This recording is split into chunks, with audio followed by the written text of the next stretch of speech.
जय हिंद सभी भाइयों को। आपका स्वागत है मेरे YouTube चैनल पर। आज मैं आपके लिए एक वीडियो लेके आया हूँ जिसमें मैं आपको बताऊंगा आर्मी भर्ती के बारे में। उसमें कौन कौन से ट्रेड होते हैं और उस ट्रेड में हम कैसे जा सकते हैं। और मैं आपको आज एक ऐसा तरीका बताऊंगा कि जैसे इंडियन आर्मी में आज मैं जितने भी ट्रेड के बारे में आपसे डिस्कस करूंगा तो उन सभी ट्रेड में एक ही सब्जेक्ट से पढ़ाई कर कर हम कैसे जाएं। मेन टॉपिक मेरा आज का इस पॉइंट पे मेरा बात करने का मेन टॉपिक है, इसलिए मैंने ये वीडियो बना रहा हूँ। जैसे कि और हाँ, आपको मैं एक और बात बताना चाहता हूँ। आज मैंने अपने चैनल का नाम चेंज कर दिया है। जो मेरा यूट्यूब चैनल है, जो इसमें आप लोग वीडियो देख रहे हैं, आज से मेरा यूट्यूब चैनल का नाम है सुप्रभात द्विवेदी आर्मी मोटिवेशन के नाम से है चैनल, जो कि पहले था डिफेंस मोटिवेशन के नाम से। तो मैंने इस चैनल का नाम चेंज इसलिए किया है क्योंकि क्या है कि जो मेरे चैनल था, जो मेरा पिछला वाला नाम से चैनल था, तो उससे जब यूट्यूब में हम इसको सर्च कर रहे थे तो उस नाम से मेरे चैनल्स में उसमें उसमें शो नहीं कर रहा था। इस वजह से मैंने थोड़ा सोच के इसका नाम चेंज कर दिया है। जैसे कि मेरे बोर्ड में यहाँ पे लिखा भी हुआ है SD आर्मी मोटिवेशन, तो इसका मतलब है सुप्रभात द्विवेदी आर्मी मोटिवेशन। ये हमारे चैनल का नाम है। अब ये हमारे चैनल का नाम यही अब रहेगा, ठीक है। तो देखिए, जैसे कि मैंने इस टॉपिक पे मैं पहले एक वीडियो बना चुका हूँ और आज मैं दोबारा इस टॉपिक पे सेकेंड वीडियो बना रहा हूँ। तो मैंने लिखा है आर्मी भर्ती ट्रेड इंफॉर्मेशन। देखिए, जैसे कि आपको पता है कि अभी जो आज के समय में जैसे आर्मी GD यानी कि जनरल ड्यूटी, ठीक है, और टेक्निकल, और फिर क्लर्क बोल सकते हैं जिसको SPT बोलते हैं दूसरे नाम में, और फिर ट्रेड्समैन। ट्रेड्समैन में दो होते हैं, एक 10th पास और एक 8th पास। देखिए, अभी GD, technical, clerk, tradesman, 8th पास, 10th पास। देखिए, अभी जो ये मैंने आपको ट्रेड बताए हैं, तो इनमें क्या है कि ये अभी अग्निवीर के नाम से ये ट्रेड जाने जाते हैं, ठीक है। जैसे पहले को होता था कि जैसे हमारा ट्रेड है GD, तो पहले हम उसको बोलते थे soldier GD, soldier technical, soldier clerk, soldier tradesman, ऐसे करके। लेकिन उसका नाम चेंज कर दिया गया, आपको पता ही है। लेकिन अभी भी एक ट्रेड ऐसा बचा हुआ है जिसका नाम पहले जैसे ही है, जिसको हम शॉर्ट फॉर्म में बोलते हैं NA।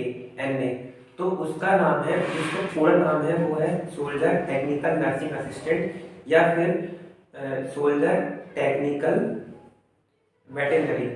वेटेनरी भी है। अब देखिए, जैसे कि मैंने आपको ट्रेड बताई है, देखिए आपको पता है कि GD में जाने के लिए हमें 10th पास चाहिए होता है, ठीक है। सब सब्जेक्ट में 33% और पूरा जो ओवरऑल होता है वो चाहिए 45, ठीक है। और फिर क्लर्क में बोल सकते हैं कि सब सब्जेक्ट में चाहिए 50% और टोटल चाहिए 60% जो एग्रीगेट होता है, ठीक है। फिर उसके बाद टेक्निकल है, तो टेक्निकल में भी ऐसे ही होता है। लेकिन पर और जैसे कि 10th पास जो जाते हैं ट्रेड्समैन, तो उसमें क्या होता है, बस 33% चाहिए। उसमें ऐसे नहीं होता कि आपको 45% चाहिए टोटल, ऐसा नहीं होता। और 8 पास होते हैं तो उनकी भर्ती अलग होती है। और जो ये NA की भर्ती होती है, जिसकी भर्ती मैं भी देखता हूँ, तो उसमें चाहिए होता है 12th क्लास में फिजिक्स, केमिस्ट्री, बायोलॉजी, या फिर अगर आप NA वेटनरी में जाना चाहते हैं तो उसके लिए आपको चाहिए फिजिक्स, केमिस्ट्री, बोटानी, और फिर जूलॉजी, और साथ में इंग्लिश। ये सब्जेक्ट आपको वहाँ पे चाहिए होता है, जो कि NA वेटनरी में जाते हैं। तो अब बात कर लेते हैं कि देखिए, अब इन सब ट्रेडों में से आपको पता है कि सब में अलग अलग क्वालिफिकेशन चाहिए। देखिए, GD और ट्रेड्समैन को छोड़ के बाकी जितने भी ट्रेड है, टेक्निकल हो गया, क्लर्क हो गया, और NA हो गया, इसमें आपको क्या चाहिए, 10 12 दोनों पास चाहिए। तो अब टेक्निकल में क्या चाहिए होता है, क्लास 12 से चाहिए होता है फिजिक्स, केमिस्ट्री, मैथ, ठीक है। कि टेक्निकल का एकदम पक्का है कि अगर आपको उसमें भर्ती देखना है तो आपको फिजिक्स, केमिस्ट्री, मैथ आपको चाहिए होगा, क्लास 12 में आपके मार्कशीट में लिखा होना चाहिए। फिर क्लर्क का देखिए, क्लर्क की भर्ती में क्या होता है कि उसमें सब्जेक्ट मांगा जाता है, सबसे पहले सब्जेक्ट मांगा जाता है इंग्लिश, ठीक है। इंग्लिश में होना चाहिए कम से कम 50%। फिर उसमें आप बोल सकते हैं, इसमें आपका अकाउंट्स हो सकता है। जैसे जो भाई हमारे कॉमर्स से पढ़ाई करते हैं क्लास 11-12 में, तो अकाउंट उसमें हो सकता है, अकाउंट्स, मैथ्स, या फिर जो एक और सब्जेक्ट है बुक कीपिंग के नाम से सब्जेक्ट है। अब देखिए, अब जैसे मान लीजिए कि मेरा का भी है फिजिक्स केमिस्ट्री मैथ, और मेरे को देखना है क्लर्क में भर्ती, क्योंकि मेरी हाइट कम है, ठीक है। आपको पता होगा कि जो भाई हमारे क्लर्क में भर्ती देखते हैं तो उसमें हाइट कम मांगी जाती है टेक्निकल के हिसाब से। तो अब जो बच्चा टेक्निकल की भर्ती देखता है तो वो क्लर्क की भर्ती देख सकता है। हाँ, वो भर्ती देख सकता है क्लर्क की, क्योंकि उसमें लिखा है कि इंग्लिश इंग्लिश आपको चाहिए कंपलसरी, और फिर आपका बुक कीपिंग, या फिर अगर आपका बुक कीपिंग नहीं है तो मैथ मैथ और ये सब्जेक्ट आपका। तो देखिए, जिसका सब्जेक्ट है फिजिक्स केमिस्ट्री मैथ, तो उसके पास इंग्लिश भी है और मैथ भी है, जो कि क्लर्क की भर्ती में चाहिए था इंग्लिश और मैथ, ठीक है। इसीलिए टेक्निकल वाला जो बच्चा है वो क्लर्क की भर्ती देख सकता है, लेकिन पर जो बच्चा क्लर्क वाला है वो कभी टेक्निकल की भर्ती नहीं देख सकता, क्योंकि देखिए टेक्निकल की भर्ती में चाहिए होता है फिजिक्स केमिस्ट्री मैथ इंग्लिश, लेकिन जो क्लर्क वाला बच्चा है उसके पास तो है, उसके पास इंग्लिश है, ठीक है, लेकिन पर उसके पास मैथ भी है, लेकिन उसके पास फिजिक्स और केमिस्ट्री नहीं है। ये है, ये बात मैं आपको बता रही थी। और देखिए एनए की तो बात ही अलग है कि उसमें चाहिए फिजिक्स केमिस्ट्री बायोलॉजी, ठीक है। अब बात कर लेते हैं कि ऐसा कौन सा सब्जेक्ट है जिससे हम किसी भी ट्रेड में भर्ती देख सकते हैं, चाहे वो जीडी हो, चाहे टेक्निकल हो, चाहे क्लर्क हो, चाहे एनए हो, चाहे ट्रेड्समैन। देखिए, अगर आप अभी 10th पास कर चुके हैं, तो देखिए जो भाई मेरा वीडियो देख रहे हैं जो कि अभी 9th 10th में है, ठीक है, उन्होंने भी 10th पास नहीं किया है, तो जब आप 10th पास करेंगे तो उसके बाद जब 11 में जाएंगे तो वहाँ पे आपको सब्जेक्ट लेना पड़ेगा फिजिक्स केमिस्ट्री मैथ बायोलॉजी और इंग्लिश, ठीक है। अगर आप कभी ये सब्जेक्ट लेते, देखिए जो मैंने आपको बताया ना अभी, physics chemistry math biology English, ठीक है, मैथ्स और बायोलॉजी पढ़ना दोनों को एक साथ में इतना आसान नहीं होता, क्योंकि मैंने बायोलॉजी पढ़ा है तो मुझे पता है कि सब्जेक्ट दोनों टफ होते हैं। देखिए मैथ भी टफ होता है, बायोलॉजी भी टफ होती है, दोनों को एक साथ पढ़ना इतना आसान नहीं होता।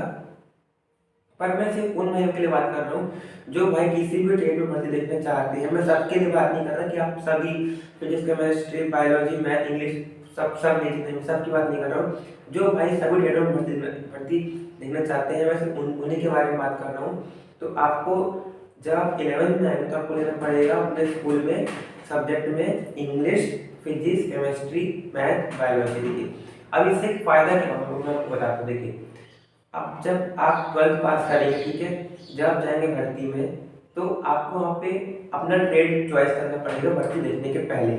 तो देखिए सबसे पहले आप कभी जीडी भर्ती देखेंगे तो उसकी तो उसमें क्या होता है कि उसमें मार्कशीट जो आपको सिर्फ 10th की लगती है, लेकिन अगर आप ट्रेड्समैन में भर्ती देखेंगे वहाँ पे आपकी लगेगी मार्कशीट 10th की, या फिर अगर आप देख रहे हैं 8th से तो आपको लगेगी मार्कशीट 8th की। अब देखिए अब इसमें फ़ायदा क्या हुआ आपका, देखिए आपकी जो 12th की मार्कशीट है उसमें अगर लिखा हुआ होगा English physics chemistry math biology, ठीक है। अब तो इसमें आप टेक्निकल में भर्ती देख सकते हैं, और फिर आप इसमें देख सकते हैं भर्ती एनए में, और फिर आप इसमें भर्ती देख सकते हैं क्लर्क में, ठीक है। आप तीनों ट्रेड में भर्ती देख सकते हैं। वो कैसे देखिए आपको टेक्निकल के लिए चाहिए फिजिक्स केमिस्ट्री मैथ इंग्लिश, वो आपका है मार्कशीट में, आपको 12th की मार्कशीट है उसमें है। अब आप जाएंगे क्लर्क की भर्ती देखने के लिए तो वहाँ पे आपको क्या चाहिए, इंग्लिश मैथ, ये आपको चाहिए उसमें, ये आपके पास है इंग्लिश और मैथ दोनों है। और फिर अगर आप जाएंगे एनए की भर्ती में, यानी कि नर्सिंग असिस्टेंट की होती भर्ती, तो उसके लिए आपको चाहिए इंग्लिश फिजिक्स केमिस्ट्री बायोलॉजी, वो भी आपके पास। तो मैं इसीलिए आपको बोल रहा हूँ कि मैं सबको नहीं बोल रहा हूँ, मैं बता रहा हूँ, मैं सबको नहीं बोल रहा हूँ। जो भाई जिसको इंटरेस्ट है कि उसको मतलब मैथ भी समझ में आ रहा है, उसको बायोलॉजी भी समझ में आ रहा है, उसको अच्छा लग रहा है, दोनों पढ़ने में उसको अच्छा समझ में आ रहा है, तो ये सब्जेक्ट से वही भाई ने, और मैं किसी को नहीं बोल रहा। आज का मैंने ये वीडियो इस टॉपिक पर बनाया था। Thank you.